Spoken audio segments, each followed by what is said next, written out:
va parler de Punisher. Certains disent que c'est un drama queen, d'autres qui disent que c'est un voleur de contenu. J'ai fait quelques petites recherches, le truc c'est que Punisher contient 3 chaînes. Punisher, Rediff, parce qu'il fait des lives sur Kick ou sur Twitch. Bon, en ce moment, je crois qu'il est banni. Punisher tout court et Punisher en gris.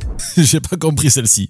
Si vous tapez Punisher seulement sur YouTube, vous tombez sur Minotaur, Slow Furious, Uncharted et Luffy de Wish. Certains disent que Punisher vole des contenus et qu'il doit de l'argent à ses créateurs de contenu. On va en parler dans cette vidéo. Pour sa chaîne principale, Punisher fait des enquêtes. On appelle ça l'enquêteur du web.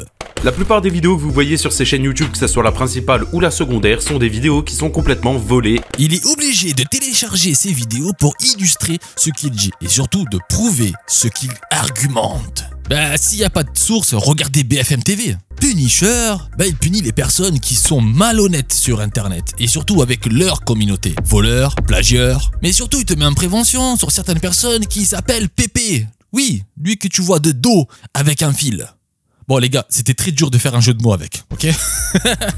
Mais le souci avec ces contenus, c'est qu'il y a le React to React ou enquête exclusive de YouTube, mais aussi le clash. Le clash amène qu'un créateur de contenu qui a été piqué sur le vif, un peu comme Minotaur par exemple, il va vouloir le répondre en clashant avec des sources qui n'est pas logique. Très souvent c'est ça en fait. Et quand ils n'ont pas d'argument, le seul truc qui revient, et je pense que là Punisher il va dire ouais c'est sûr qu'il va en parler, c'est sûr. Eh oui, internet noir. Si tu penses que là ce que je viens de dire c'est raciste, c'est que t'as un problème. Bref, oui par accident il est tombé sur un truc de Kinder. Mais c'est pas de sa faute. Moi, par exemple, en 2005, oui, j'avais 15 ans à cette époque, je téléchargeais des films illégalement. On appelle ça du piratage. Vous savez quoi?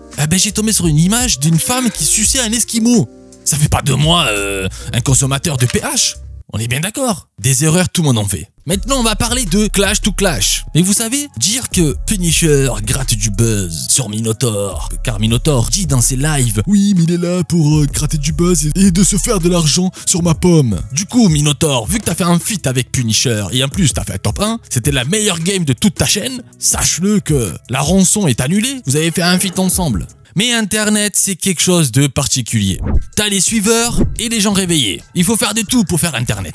Sa chaîne Rediff, il réagit à des vidéos enquêtes, moi j'appelle ça des vidéos React, sur ses lives, Twitch ou Kick. Ensuite, il rediff sur Punisher. Rediff, une vidéo React to React. Sachez que ce concept existe déjà. Je vais vous donner un exemple. Casper Shade, il réagit à des vidéos React paranormal. En France, vous avez ce youtubeur. Il réagit à des vidéos React paranormal. Il m'a l'air familier, non? Enfin bref, est-ce que ça fait ces créateurs de contenu de voleurs de contenu? J'ai placé 2 fois contenu dans cette phrase. Bref, ce matin je me suis réveillé et j'ai vu quoi? Des gens lambda, tout comme moi, qui veulent gratter du buzz sur Punisher. Surtout les amis, Internet, c'est un business. Il y a 20% de passion et 80% de grattage de buzz. Si tu crées des contenus sur Internet, c'est tout à fait normal que tu veux faire tes 15 minutes de gloire. C'est normal que tu veux faire des vues. C'est normal que tu veux avoir de la notoriété. Ça ne fait pas de Punisher un voleur de contenu. Et surtout, il ne doit pas de l'argent à certaines personnes. Mais restez jusqu'à la fin de la vidéo parce que je vais vous montrer un truc que ça va faire taire, et j'espère, à la planète entière. Cette phrase, ça veut rien dire tout ça pour faire des rimes. Alors, actuellement, je vois des chaînes YouTube qui veulent attaquer sur Punisher, mais avec 0 argument et surtout qui ne réfléchit pas sur quoi il s'attaque. Mec, tu dis que ce gars, il a pas de concept. J'ai un peu checké sa chaîne. En 3 ans, il a jamais fait aucun concept. Oui, il a un concept. Il en a même 3. Gaming, enquête et React. C'est 3 niches différents. Ils sont juste jaloux parce que Punisher a su faire, on va dire, du watch time, du CTR. Si tu veux, il y a Google, tu tapes c'est quoi un CTR, ok? Enfin bref, il a su entreprendre sa chaîne comme une entreprise. Et du coup, ça marche. Mais toi, le petit qui fait des vidéos sur Punisher juste pour gratter du buzz et des vues avec 0 argument et surtout avec 0 recherche, on appelle ça être ridicule. On la connaît cette phrase, le ridicule ne tue pas. Heureusement qu'il ne tue pas le ridicule, mais ça peut te tuer mentalement. Et c'est ça qu'il faut faire attention. Internet, c'est plus dangereux que la vie réelle. Parce que Internet n'oublie pas. Tout ça pour dire que Punisher ne doit pas de l'argent à ses créateurs de contenu. Pourquoi ?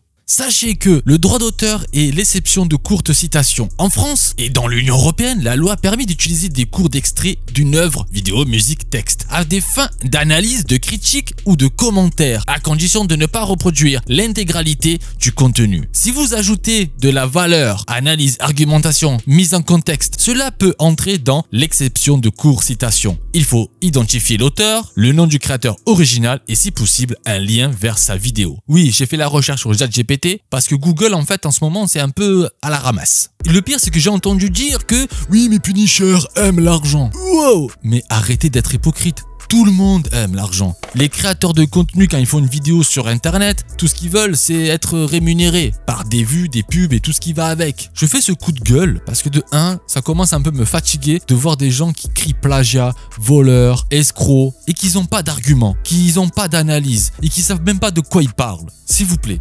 Juste, renseignez-vous avant de parler. Renseignez-vous avant de faire un commentaire. Renseignez-vous avant de faire une vidéo. Parce que le ridicule ne tue pas, mais mentalement ça fait mal. Et ça, je peux vous le confirmer. Préservez votre mental. Ok, vous n'êtes pas d'accord sur YouTubeur, fais des recherches. Si tu vois que tes recherches amènent à rien, stop. Passe à autre chose. Tu l'aimes pas, eh ben tu regardes pas. Sachez que la chaîne Punisher, elle est là pour nous divertir, mais à la fois de faire de la prévention. Le créateur de contenu se sent visé et qui veut l'attaquer, c'est à son bon vouloir. Si Punisher il veut répondre, c'est à son bon vouloir. Et dans ce cas de figure, soyez plutôt spectateur et analyste. Faites des recherches, faites les pour et les contre, et là vous pouvez commenter. Même moi, quand je fais des vidéos sur internet, je veux gratter du buzz, je veux mes 15 minutes de gloire. C'est normal. Alors, est-ce que Punisher c'est un voleur? Non.